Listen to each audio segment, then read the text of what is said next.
gave me a nerve block. I felt great after my surgery. Didn't even feel my arm. Now when I wore off, it was hell, but my doctor said like I was going to push through for that on my own without you guys, because I was getting pretty frustrated at the 16-week process, and I have to make a choice in which arm. You can only do one. I can only do one, and it I run a really big risk of collapsing the lung and a few other side effects from it. So. Given the fact that he has phenomenally high blood pressure, Dr. Bell was quite concerned if he was to undertake the nerve block, right, because of course he hurt it. So that I guess is that Lauren's going on the train. Cut him off, so on, whatever. He's still there. Oh, actually, to be cut off, but they won't do it. Until I get you angry. So why don't we go forward with those three things to start? Oh, yeah. Because I think it's a really great start point. Yeah. We can look after transportation to get you to the doctor. Our plan is for our senior medical advisor to meet with Dr. Bell or Dr. Scoot in the same office. Probably both of them would be better because, I mean, it's about equal.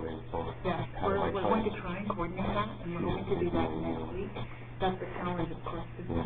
But she did her medical through the British Army.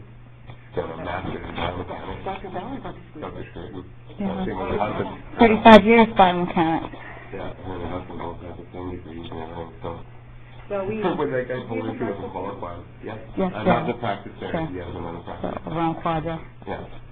Yeah, with Pharma and Quadra.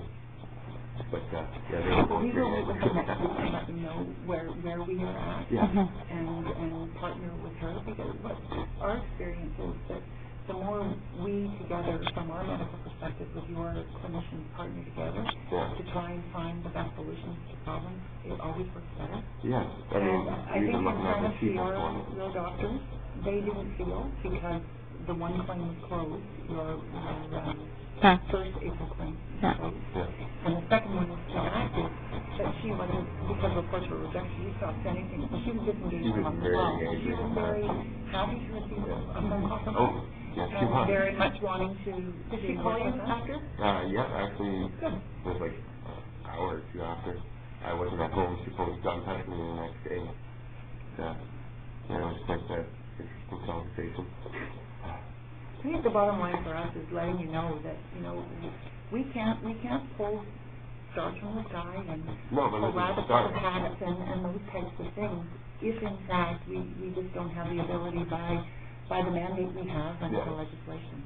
What we do have is an ability to look very sincerely at everything and say what is appropriate here and what can we do and what's within our realm of sensitivity. And it may be, and I hope there aren't too many of them, but there will likely be times we have to say that's not within the mandate that we can handle, but we can do something else or we can look at something else. And I think if we can start from the perspective of getting your psych assessment and getting your medications paid for and taking some of that with our way so you can start to look at your own wellness and health. We can only do it with your help. So I wonder if we should just take the receipt.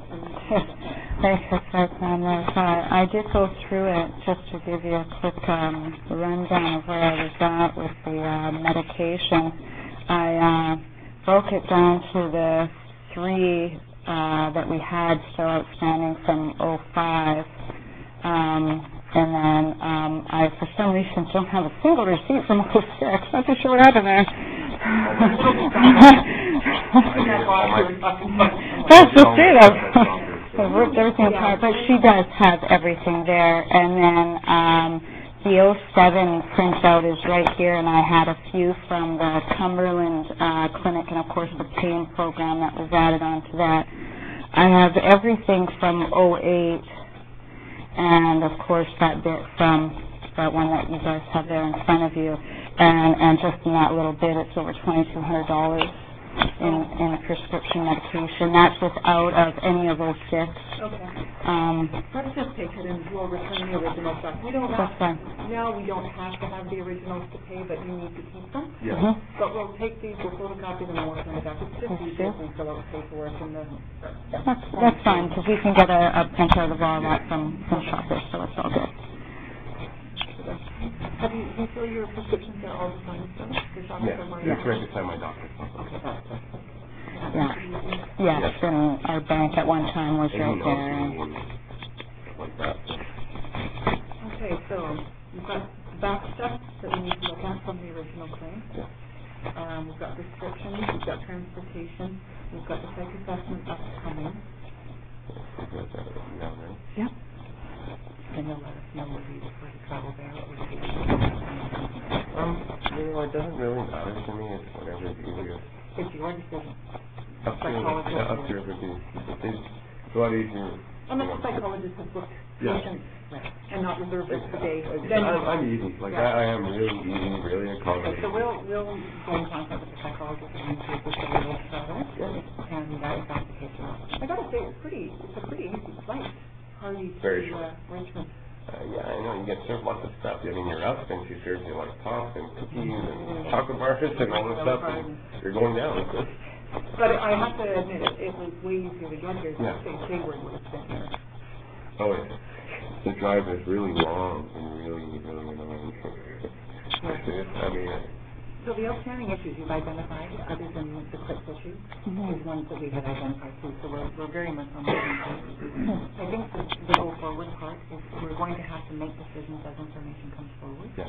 So we just aren't in a position to make anything further. Oh, yeah. So we can go from there.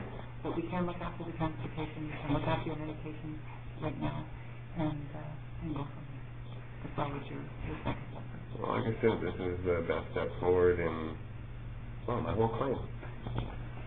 So I'm So prepared for that too. That's not your guys' fault. I mean, it comes down to, the adjudicators.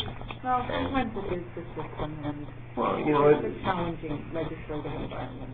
But yeah, I mean, but it comes down to, them saying they're overworked and us being overstressed, and he said something that angers me, and I said something that angers him, and it gets personal. And it instantly gets personal. It's not business anymore. It's not. No, it's for a lot of people. It's human nature, and we superimpose disability, which comes to the core of ability to function, financial, family, all wrapped in one. every aspect of a person's life. And, we need to do a better job with your life and helping you get better and helping you get back to restore the quality of your life and maximize what we're working from you. This is the first time I've heard that in my claim.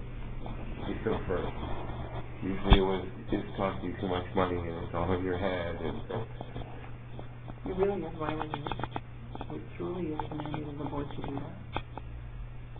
I know some people say that's not the way our system works, but truly that's what we are here for, is to try and help restore people's lives. Okay, so that's a good step. Before we end, is there anything else that you want us to know? No, I don't. You'll probably think of something as you're walking up the road. Let me just... As the end of the month, I don't know really where we're going to be. Do you want to say that will you be able to use this check to produce that? That's what we owe. We owe like 6 months back right now. But I mean, like you said, it's kind of up in the air. I guess an issue that I would like to address while I have a chance is back with his 05 claim, when it first started for his wage loss, there was I'll even just either one, because both of them are go ahead, sweetheart. There's a huge discrepancy of many thousands of dollars in what is accepted for his wage at his time of earnings and what Revenue Canada found for 2005. So what I did today was I brought his tax stuff from 2005.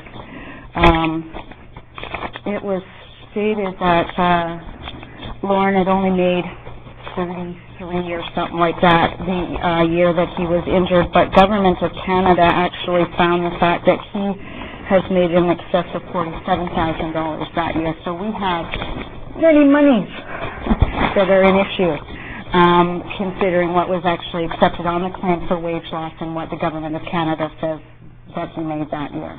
What I'm going to do, sir,